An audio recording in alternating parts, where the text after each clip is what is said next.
Alright, we're starting another tier list. This is the last one in the list. We've done every weapon type up until catalysts, and we're going to finish off with that right now. And just a disclaimer, no matter how good or bad any of these characters are, by virtue of being catalyst, they have a place on every team simply because of the fact that this weapon exists. Thrilling Tales of the Dragon Slayers. I have to get ahead of the ball and talk about this now. R5 gives a 48% attack boost to the next character you swap into for 10 seconds. It's a nuts weapon, but we're gonna try to look at character alone. Aside from that, let's begin.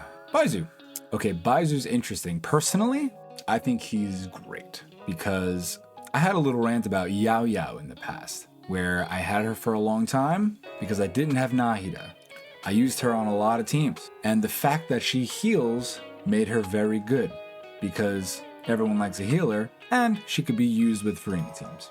Then I got Nahida. Not feeling a huge difference, and Nahida doesn't heal. So if you need someone who heals and has better Dendro application than Yae, seems like it's Baizhu. So I actually think he's pretty great. Now Nahida is in this list, though I have to do some safe comparison between the two of how I think they compare to one another. So I'm gonna put Baizhu, you know what? I think we're starting hella strong. I think he's an S character. Wow, wasn't expecting that, but we're here. Yeah, the thing about him is you can use him as a driver too, right? He's a healer. He could be a driver because all of his normal attacks are Dendro. You could apply a Dendro so fast. And Dendro is based off of reactions. You don't have to build him strong per se, but if you build him with EM, he could be a decent on-fielder. The little shield is nice. It's not very strong, but it definitely increases your interruption to resistance.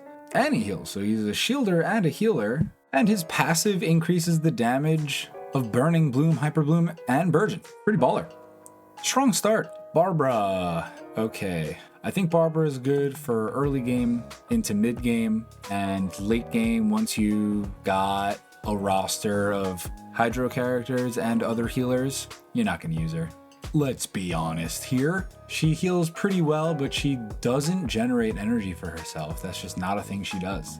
Usually you cast a skill, it hits an enemy, it creates some bubbles in the air that you absorb and you add energy to yourself. But with Barbara, her skill generates 0. So it's hard to build energy. It's hard to build up her burst. I've seen some funny stuff with her being a massive EM vape trigger, which is hilarious, but you're not doing that. So I think she's okay, but see. Charlotte's funky. The news reporter. All right, Charlotte's interesting. She's a healer, but she's not your typical healer. Usually they scale with HP or they just heal a flat amount, but Charlotte scales with attack. So the fact that you can build her for damage and she heals and she's cryo means that you can potentially use her as an on-fielder with Farina, which is so strange and pretty memey. But overall, she's like a decent healer. And to be honest, kind of fun to play. But late game, haven't touched her. We're gonna say B. Okay, Klee. Klee is funny. Sweet little gal, stumbling into trouble. Little pyromaniac, but a good kid. She's pretty powerful, and I don't think people like using her, not because she's weak, but because her playstyle is just a little janky. It's just a little uncomfortable to play. It might be the animations. They just don't feel that smooth, and the charged attack sometimes feels like the auto-locking is weird, and you throw the little bombs, they don't really go where you want them to go, so it's a little weird. But I do think people forget that she restores energy to your team with every crit charge attack. So there is some utility there, because if you're on-fielding her, which you are, then you can set up some of your off-field character energy while you're on-fielding her, which is pretty good. So aside from play style issues, she's pretty good. I think she's A. Lisa is way too horny. You would think she would be a nun by how pent up she is. But no, librarian. She is not great. I think she's good early game. I don't think you're going to be using her much mid game.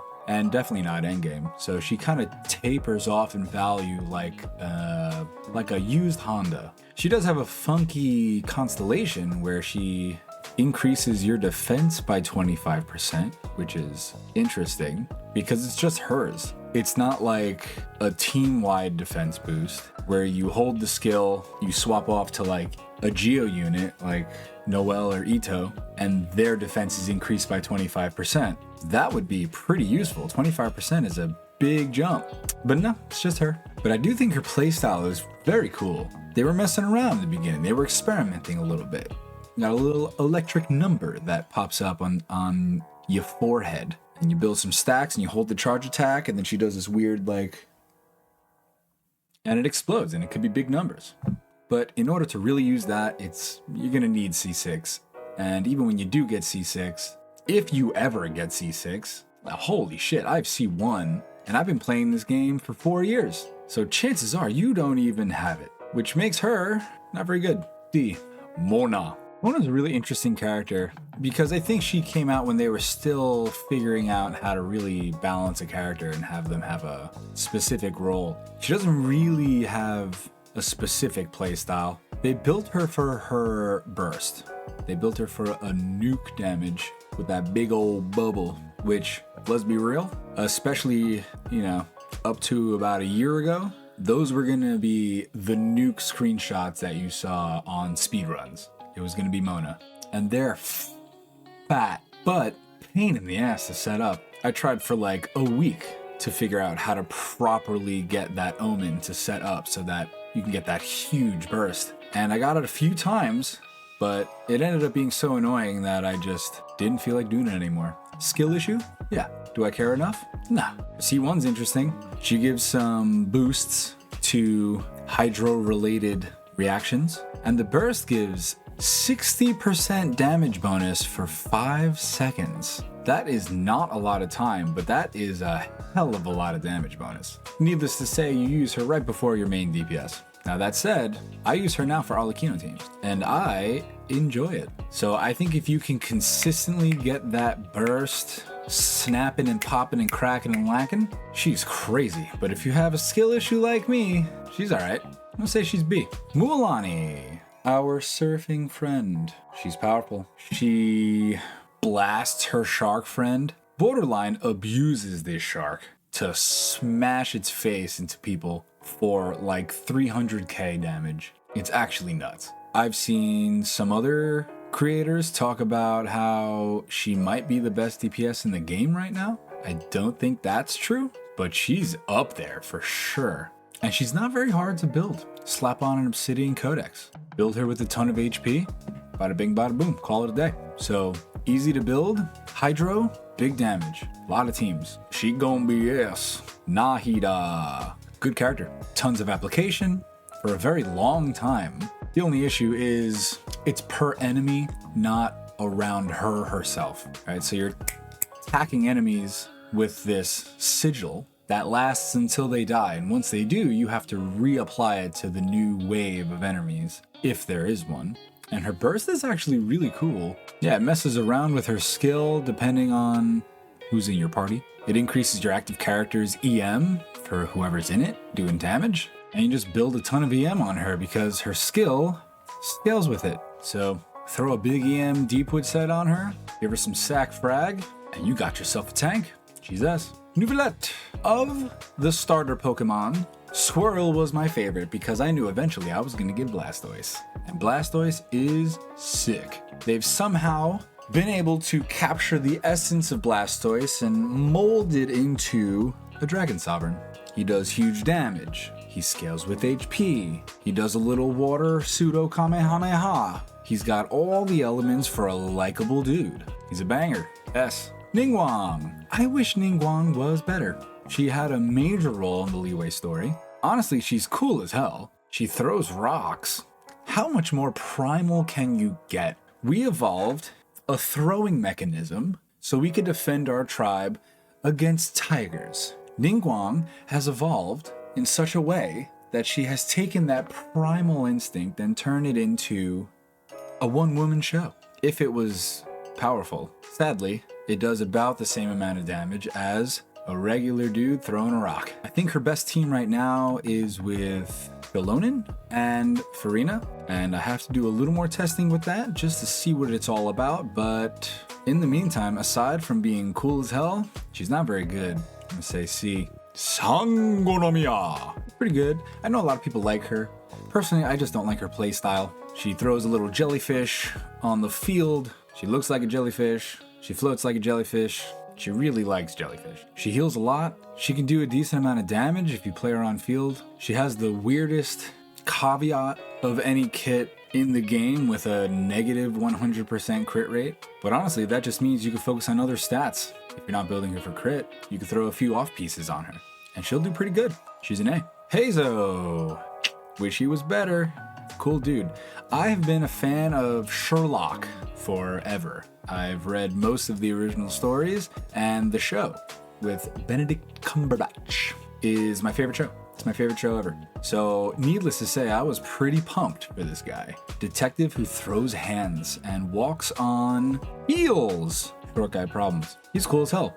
The problem is his damage is underwhelming. He's fun to play, but his damage isn't where it needs to be to really even consider playing him unless you have C6, which is big boost. So I can't rate him for C6, so putting him in C. Sucrose. Sucrose is cool. A lot of people use her interchangeably with Kazuha, and that doesn't quite work because she's just a little different. Yeah, you can run her on Viridescent Venerer or the Elemental Shred, which most people do, but where she stands out is the Elemental Mastery buff to the team. Her A1 gives everyone 50 if you swirl the element of that character, but then her skill or burst increases everyone's EM by 20% of her own. Say you build her on 1,000, that's 200. So that's 250 right there. And me personally, I run her on Instructor, which gives another 120 to everyone. Which means, say I swirl Electro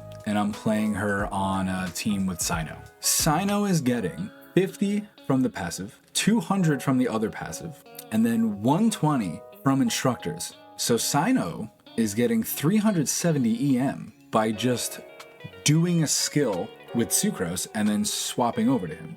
That's nuts. Kazuha sure ain't doing that. So by virtue of the simplicity and the crazy EM boost and the fact that you could run her on a 4-star set means she's good throughout the entire game. That's S, baby. Wanderer. Wanderer's kind of badass. I like him a lot. I know a lot of people don't. Some people don't like his design, which I get. The hat is kind of silly, but his character arc is great. Little broken baby brother who wants to destroy the world turned to Dragon's best buddy. Nice little Grinch story fitting for the holidays. And honestly, his playstyle's pretty cool. He can do big damage, he's fun to play. You need C6 Faruzan, otherwise it's gonna feel pretty underwhelming. Or his constellations. And honestly, I don't even know which is harder to get. But he turned into a good guy with good damage. So if you build him right, I'll say Zay. Wriothesley. Wriothesley quickly became one of my all-time favorite characters. Not just because of the story, although banger, but because he throws hands with gauntlets. Any game I play, I like the fighters, right? Super Smash Bros, I like the people who just box. Naruto, I like Rock Lee. Sports, I like boxing. So needless to say, the daddy down under was gonna pop up on my list. So maybe I'm biased, but I think I think he could be better. I played him on a lot of teams and his numbers are impressive, but then Arlecchino came out and kind of ruined it for me because I was impressed by like the 60 to 80,000 normal attack damages and charge attack slams that I was doing. And then Arlecchino came out, and in like a week I built her to get 100,000 normal attack damage. So it took away from me a little bit. But he is another character that warrants the use of Shenhe, which about 7 people on the planet have. This is my personal favorite team right here. And I interchange Bennett and Shenhe because I like using Shenhe. And you could interchange Xianyun for Kazuha as well. So there's a few different teams, and you can play them with a lot of people. Most of the regular characters that buff can be used with him, and he's fun to play. So I think he could do a little more damage if it wasn't for the fact that the C1 just fixed his inherent problem. Then I think, honestly, I think he'd be S. But because of this, it just kind of feels like a bait to get some money out of you. So I'm gonna say A, which hurts my soul. Xianyun, the Cloud Retainer. She's cool, she's hot, she introduces a new playstyle, she's hot, and she uprooted some of the DPSs that weren't being used into the sun, into the limelight for at least a little bit.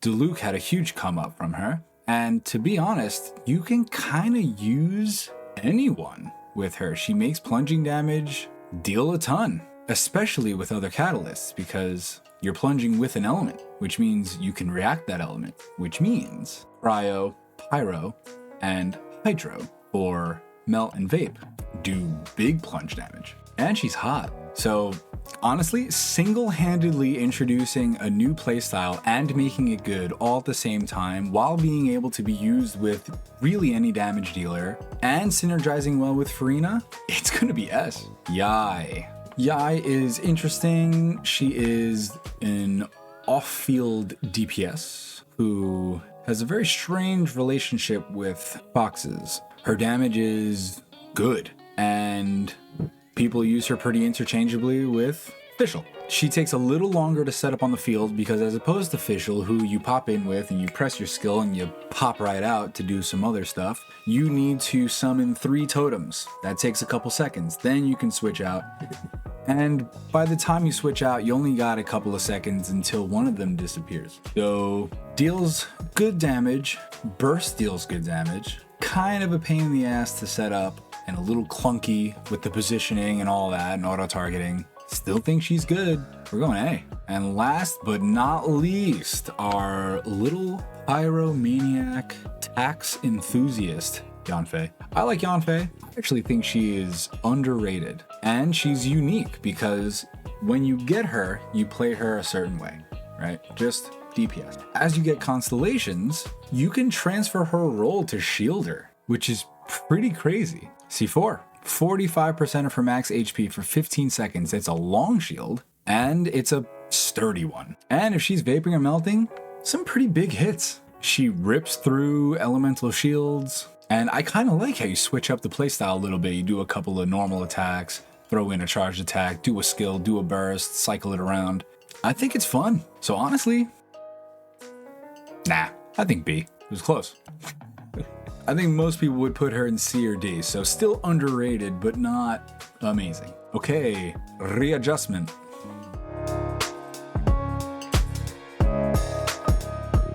Okay, here we go. Finalized version. I'm actually surprised. That's a lot of S. And I am not even considering Thrilling Tales here. That's kind of crazy. Catalysts pop off. Maybe I'm being too generous. I don't know. This is what I feel though. What are your thoughts? Hit me with something. Do you think it's crazy that Lisa is the only D character? But that wraps up Catalysts. If you want to see the other weapon types, you can check those out. They're all there. And this concludes every character in 5.2 and before. 5.3 is coming up soon. So we'll see how Mawika and Sitlali and Lan, whoever that is, keep up. So see you for the next one. Ciao.